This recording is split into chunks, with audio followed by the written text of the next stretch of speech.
Jadi kalau kita bicara motivasi kan banyak faktor ya. Motivasi kerja itu faktor banyak. Salah satu yang pasti dari diri yang bersangkutan. Orang yang bersangkutan sih punya kebutuhan-kebutuhan seperti apa sih? Apakah dia mau kebutuhan untuk berprestasi, kebutuhan bersosialisasi, atau kebutuhan untuk berkuasa? Itu kan salah satu. Kemudian dia ada kebutuhan lain, dia mau aktualisasi diri atau apa? Itu kan teorinya bilang begitu gitu ya. Itu salah satu faktor dari yang bersangkutan sendiri. Kedua, ya yang mempengaruhi juga adalah pekerjaannya. Jadi misal gini, orang-orang dengan kualifikasi tertentu pasti pilih pekerjaan dengan yang sesuai dengan kualifikasinya kan. Misal contoh gini, kalau orang yang latar belakang pendidikannya akunting gitu ya, biasanya mungkin lebih memilih pekerjaan-pekerjaan bidang akunting ya kan. Dia akan termotivasi kalau pekerjaan sesuai dengan latar belakang pendidikannya. Walaupun tidak harus seperti itu, karena kadang-kadang ya ada juga orang latar belakang pendidikannya akunting, kerjanya di mungkin di akuntansi, kerjanya mungkin di marketing, itu bisa saja terjadi gitu ya. Tapi secara umum biasanya dia akan cari yang mirip-mirip itu. Atau orang mungkin dengan latar belakang nilai-nilai yang strict misalnya terhadap kesehatan gitu ya. Dia pasti akan memilih perusahaan-perusahaan yang produksinya atau produknya atau jasanya sesuai dengan kesehatan. Saya kasih contoh yang klasik aja. Orang yang punya nilai-nilai terhadap kesehatan yang tinggi, dia mungkin akan memilih tidak bekerja di perusahaan-perusahaan yang dikategorikan mungkin nggak sehat ya. Ya, saya nggak nyebutin produknya, nanti bisa dimusuhin lagi. Tapi intinya dia akan milih perusahaan lebih sesuai dengan kesehatan. Gitu. Atau orang yang mungkin punya latar pendidikan agama yang kuat gitu, dia pasti nggak akan kerja di industri mungkin entertainment yang mungkin cenderung agak abu-abu buat dia. Nah itu contoh. Jadi artinya motivasi kerja tergantung kepada orangnya, kepada jenis pekerjaannya, dan kemudian kepada situasi di organisasinya. Kalau perusahaan-perusahaan yang mungkin tidak memberikan kesempatan dia untuk berkembang, atau perusahaan-perusahaan yang menganggap bahwa pengembangan karir bukan hal yang penting, mungkin dia nggak akan tertarik. Tapi bisa juga ada orang yang kalau dia punya kebutuhan uangnya lebih besar, financial needs-nya besar, dia punya aspirasi terhadap faktor-faktor keuangan sebagai salah satu motivasi dia untuk bekerja, mungkin dia akan pilih perusahaan itu, walaupun mungkin jangan-jangan nggak ada kesempatan untuk berkembang. Kan yang ideal ada perusahaannya memberikan kesempatan berkembang, kemudian uangnya juga lumayan, ya kan? Ya, tapi kan kadang-kadang kan nggak ketemu semua gitu kan. Orang harus memilih. Jadi kalau kita bicara lagi motivasi tempat kerja tuh faktor yang mempengaruhi pertama adalah orangnya yang bersangkutan, karakternya, sifatnya, latar belakang pendidikannya, mungkin dia punya nilai-nilainya. Yang kedua adalah jenis pekerjaannya. Pekerjaan bisa pekerjaan sifatnya outdoor, indoor, banyak berhubungan dengan orang, nggak berhubungan dengan orang gitu kan. Kemudian tiga adalah perusahaan itu sendiri. Apakah perusahaan termasuk perusahaan memberikan kesempatan orang untuk berkembang, atau memberikan fasilitas kompensasi benefit yang menarik gitu, atau ada kesempatan untuk bisa berinteraksi dengan yang lain yang lebih baik. Nah itu berpengaruh. Jadi kalau kita bicara motivasi kerja, nggak bisa sekedar cuma satu aspek motivasi aja, bahwa saya punya semangat motivasi yang tinggi, dia punya motivasi kebutuhan untuk tumbuh atau berkembang lebih bagus, tapi begitu dia milih pekerjaannya nggak cocok pekerjaannya, ya kan. Kemudian begitu ke tempat kerjanya ternyata suasana kerjanya nggak menyenangkan, atasannya kurang menyenangkan dan sebagainya. Jadi kalau saya balik lagi bahwa kalau bicara motivasi kerja, faktornya tidak hanya sekedar motivasi, tapi ada juga faktor pekerjaannya dan juga faktor lingkungan pekerjaan.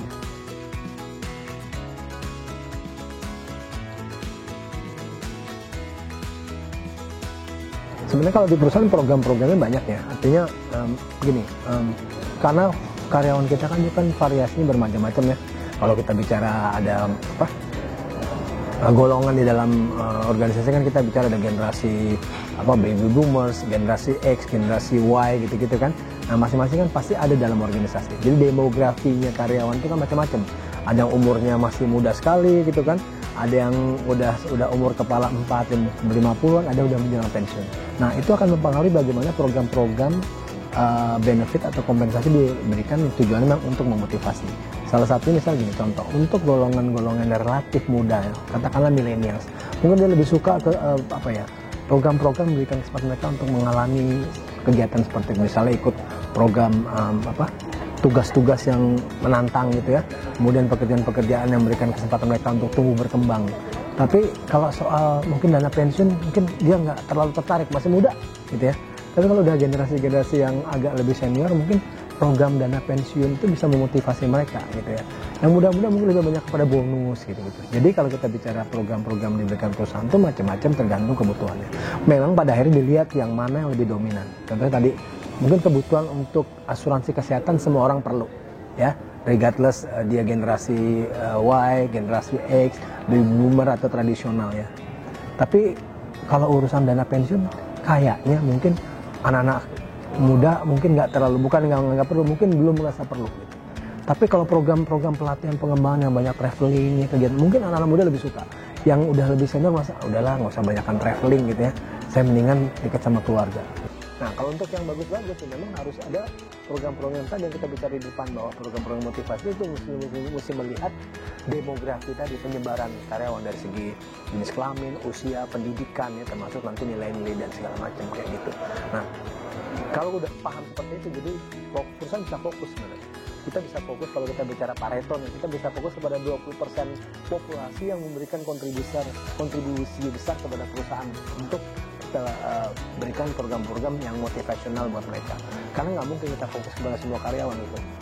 Pada akhirnya kan ada juga memang bukan tidak diperhatikan, tapi diperhatikan dengan yang sifatnya umum.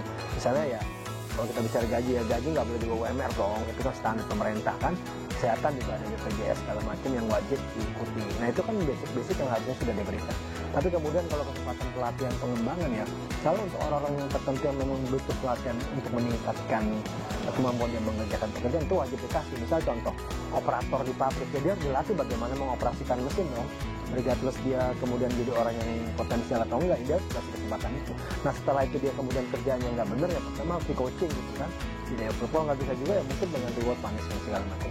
Tapi kalau orang-orang di level yang kita anggap level penting gitu ya, key position, key person, ya tadi mungkin program motivasi ini bisa tadi pengembangan karir ya, membuat career path buat mereka, mengirim mereka kepada pelatihan, memberikan mereka pada penugasan khusus, memberikan mereka kesempatan untuk membangun sebuah project dan segala macam. Tujuannya adalah membuat membuat kompetensi dia menjadi lebih bagus, yang pada akhirnya produktivitas dia menjadi lebih baik gitu.